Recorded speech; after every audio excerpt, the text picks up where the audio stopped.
Mais uma vez se visualiza uma estratégia de marketing adotada pelo governo que tem por objetivo, mais do que preservar a presidente da República, transferir à opinião pública do país a ideia de que há um esforço descomunal para fazer uma faxina na administração federal.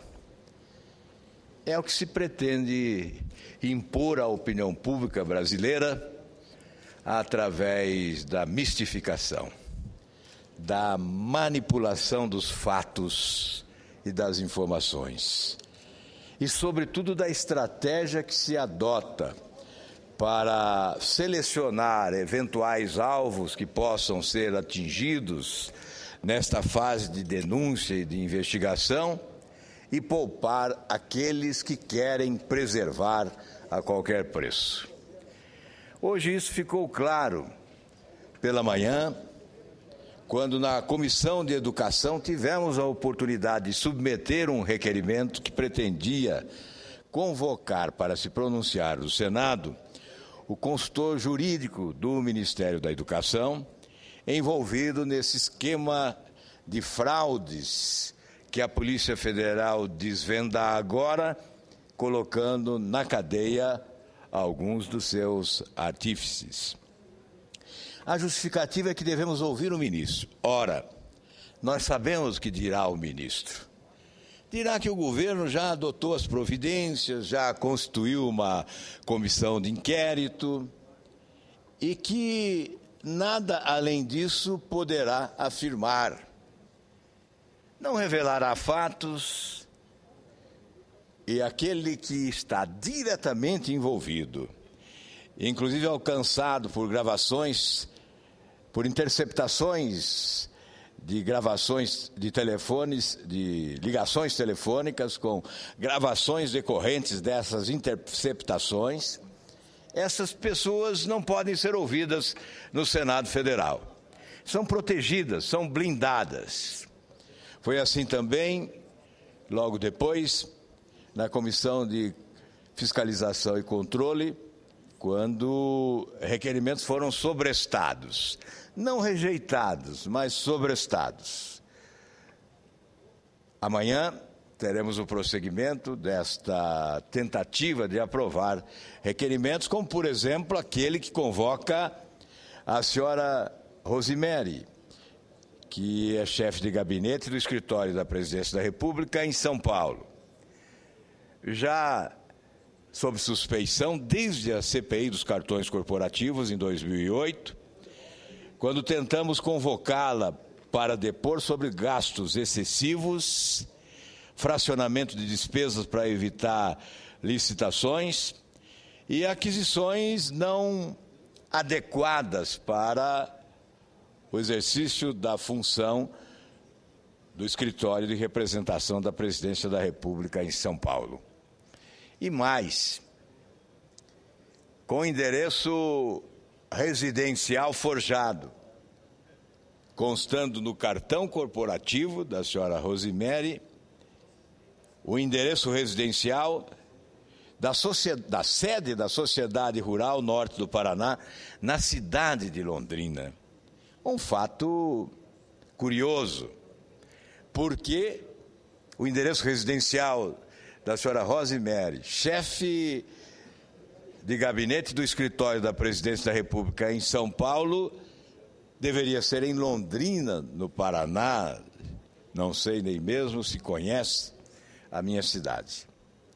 Aliás, essa senhora visitou 23 países na comitiva oficial do presidente Lula e agendou inúmeras reuniões com empresários para o comparecimento do presidente Lula, sempre revelando muita proximidade com o chefe de Estado, sempre revelando muita intimidade com o governo do país, sobretudo com a presidência da República.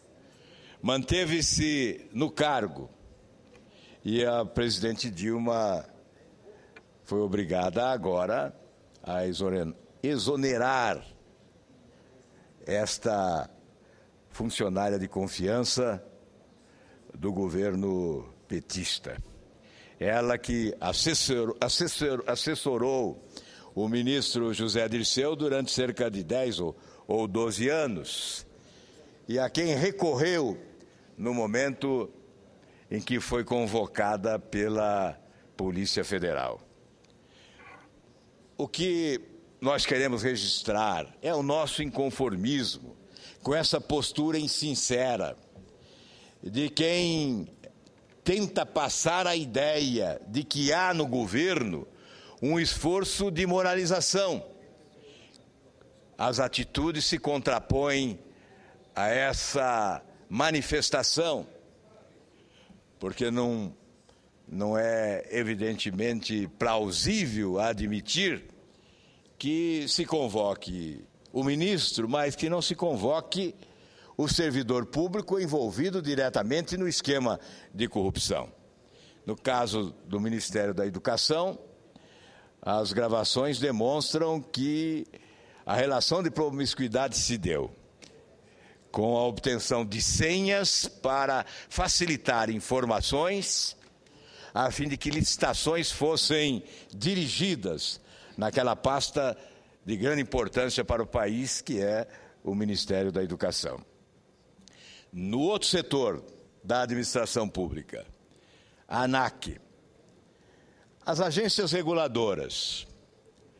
Tivemos aqui um episódio importante, com a rejeição por 2 vezes da indicação do senhor Vieira, que na 3ª vez teve o seu nome aprovado. Ora, por que essa insistência, por que essa persistência, por que esta imposição? Seria ele insubstituível? Seria ele alguém que indispensável para a atividade, a ponto de promover esse desgaste político com a insistência na aprovação do seu nome? Agora se sabe por quê. Ele tinha uma defensora poderosa, a senhora Rosemary. Ela foi responsável pela sua indicação. Nesse esquema de aparelhamento do Estado, de loteamento dos cargos, de inversão de prioridades, quando se confere ao partido político, quando se prestigia a agremiação partidária como contrapartida ao apoio que oferece ao governo. Esta área é essencial agora investigar, senador Cássio Cunha Lima, porque há pouco tempo, nas privatizações dos aeroportos, levantou-se a suspeita de que as empresas vencedoras não eram as mais credenciadas. E foram vencedoras. Empresas mais credenciadas foram preteridas. Esta suspeição se levantou à época.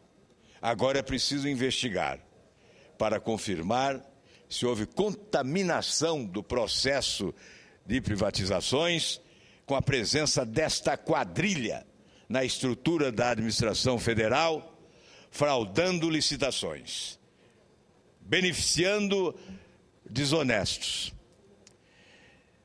O Senado deveria reagir de forma mais veemente. A bancada governista não deveria convalidar procedimentos dessa natureza. Deveria, isto sim, avalizar a convocação de todos os que se envolveram nesse processo. Nós confiamos na Polícia Federal, confiamos no Ministério Público, aplaudimos a Polícia Federal como instituição independente e o Ministério Público. Mas o dever desta casa é propor transparência aos fatos, é colocar o mal à luz para que ele possa ser conhecido pela sociedade brasileira e condenado por todos nós. Portanto, senhor presidente, eu vou repetir o que já disse inúmeras vezes. Esses escândalos são fabricados pelo sistema promíscuo, que estabelece uma relação desonesta do poder executivo com o legislativo, com os partidos políticos, políticos de modo geral e agentes privados. É o sistema do balcão de negócios, onde moram os chupins da República. Sim, nós temos que combater esse sistema. Os políticos de bem, e eles existem,